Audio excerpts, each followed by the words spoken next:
Do you like chocolates? Most people would answer yes. Love for chocolates is universal. It is everyone's favorite treat. Where does this chocolate come from and how is it made into that sweet, delicious treat that we so love to eat? The story of the chocolate begins in the rainforest where cacao trees grow. Pods grow on the cacao trees, and inside these pods are seeds called cocoa beans. These cocoa beans are the magic ingredients in chocolate. When these pods are ripe, the pulp is scooped out and stored in boxes for up to a week so that the bitter taste of the beans fade away. They are then sun dried and roasted. These dried roasted beans then get shipped to chocolate makers, large and small, where sugar and other ingredients are added to make delicious treats. This journey from the cacao tree to the store is a long one and it involves a lot of work. But with every bite of chocolate, one knows it's worth it. Chocolates are not just desired for their taste. They have several health benefits too, like they're rich in nutrients, high in antioxidants, they reduce cholesterol, prevent cancer, they're anti-diabetic, they lower blood pressure, they promote weight loss, and they're good for your heart. Chocolates have inspired many authors to write about them. And one such author who was inspired by his childhood experiences is none other than Roald Dahl. About the author, Roald Dahl was a famous British novelist, short story writer, poet, and a screenwriter. He was born in 1916 in Llandaff, Cardiff, Wales. He was very tall and good at sports. His teachers did not think he was a particularly talented writer. He served as a fighter pilot in the Royal Air Force during World War II. Dahl's characters were often based on people he met in real life. The best thing about his writing is the way he describes the characters and the settings in his stories. Roald Dahl loved chocolate. When at school, he enjoyed chocolate that was sent from Cadbury to the school students for testing. He dreamed of inventing a new chocolate bar to win praise from Mr. Cadbury, and this inspired him to write his third children's book, Charlie and the Chocolate Factory, which was first published in 1964. The lesson that we're going to read today, The Television Chocolate Room, is an excerpt from this very book, Charlie and the Chocolate Factory. Let's get reading. Willy Wonka, the owner of the largest and most famous chocolate factory in the world, wants to find an heir for his factory. So he hides golden tickets in 5 chocolates and sends them all over the world. The 5 children who find these tickets and their guardians go on a tour of Wonka's fabulous chocolate factory. He shows them his latest inventions and discusses how he comes up with his special ideas for making new chocolates. By the time the group reaches the final testing room, only 2 of the children, Mike TV and Charlie Bucket, remain. The TV family, together with Charlie and Grandpa Joe, stepped into a dazzlingly bright room. Mr. Wonka handed each of them a pair of dark glasses and said, "Put these on, quick. This light could blind you." As soon as Charlie had his dark glasses on, he was able to look around him in comfort. He saw a long, narrow room with white walls and floors. The room was completely bare except at the far ends. At one of the ends, there was an enormous camera on wheels. An army of Oompa Loompas wearing bright spacesuits was working there, oiling its joints and cleaning the lens in complete silence. These Oompa Loompas are a group of people from the imaginary country of Loompaland who love singing and dancing. They have fantastic powers. They are dressed in spacesuits. Spacesuits are special garments worn by astronauts in space to protect themselves. At the other end of the room, another Oompa Loompa, also in a spacesuit, was sitting at a black table, gazing at a very large television screen.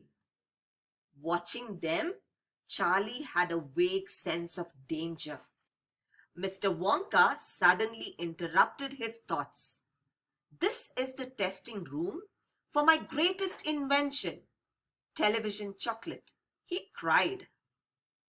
"What is television chocolate?" asked Mike TV. "Don't interrupt me, child," said Mr. Wonka. "It works by television. Now, I don't like television myself, but I know that children seem to watch it all day." "That's me," said Mike.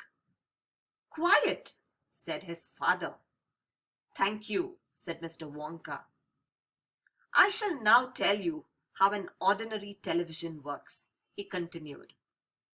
At one end, a picture is taken with a large camera. Then the photograph is broken up into 1,000,000 tiny pieces and shot up into the sky by electricity. "How do they reach our televisions?" asked Charlie. "Well, they hit the antenna on the roof and then flash down the wire to the back of the television set. When they reach inside, the tiny pieces jiggle and joggle till they fit together like pieces of a jigsaw puzzle. That's how the photograph appears on the screen." "That isn't exactly how it works," Mike said. "You're a nice boy," Mr. Wonka said, "but you talk too much. Now, then, the very first time I saw an ordinary television working, I had an idea. If a photograph could be broken into millions of pieces and then put together, couldn't I also send a real bar of chocolate whizzing through the air in tiny pieces and then put the pieces together at the other end, all ready to be eaten?" "Impossible," said Mike TV.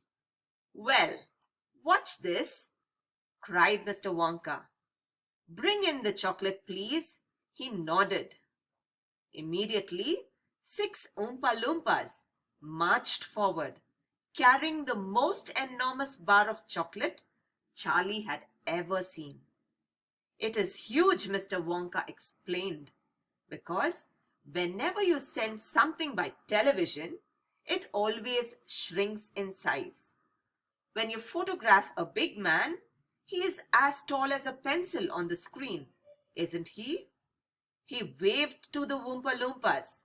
"Here we go then." Then he suddenly shrieked, "No, no, stop!" For Mike TV was standing very close to the camera. "Stand back," he warned. "The rays coming out of it could break you up into 1,000,000 tiny pieces in 1 second. That's why the Oompa Loompas are wearing space suits. The suits protect them." TV moved away as one Oompa Loompa pulled a large switch down. There was a blinding flash. "The chocolate is gone," shouted Grandpa Joe, waving his arms. He was quite right. The whole enormous bar of chocolate had disappeared completely. "It's on its way," cried Mr. Wonka.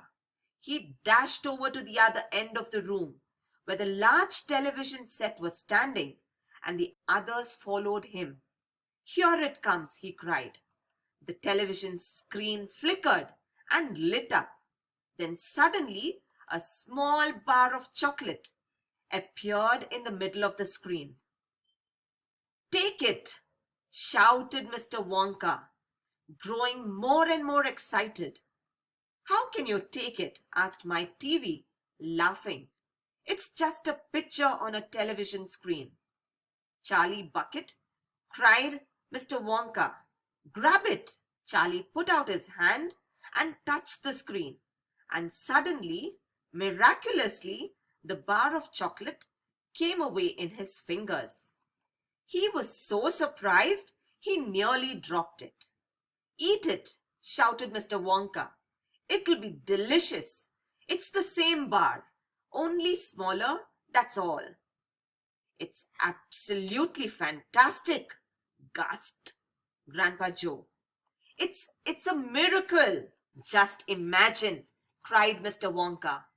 "When I start using this, you'll be sitting at home watching television, and suddenly a commercial will flash on the screen. 'Eat Wonka's chocolates. They are the best in the world. Try one for yourself now.' And you simply reach out and take one. How about that?" "Terrific," cried Grandpa Joe. "It will change the world." Let's look at the characters now. Mike TV is the boy who loves television. He struggles to simply accept and enjoy many of the wonderful things he encounters at the chocolate factory. Charlie is an innocent, kind, well-mannered boy who looks at the world with wonder and appreciates and trusts Mr. Wonka and participates in his magical experience with excitement and delight. Mr. Wonka is a blend of the human and the fantastic, magical and mysterious, capable of working wonders. He values and appreciates goodness in children. Who would you like to be, Mike, Charlie, or Mr. Willy Wonka? The setting of the story is the final testing room, which has an unbelievably super sophisticated camera and a television that can do the impossible. The story combines features of fantasy and science fiction. The characters in the story are both human and fantastic. With superpowers like the Oompa Loompas. Suspense is maintained through the story, making it super interesting. And finally, last but not the least, what does the story teach us?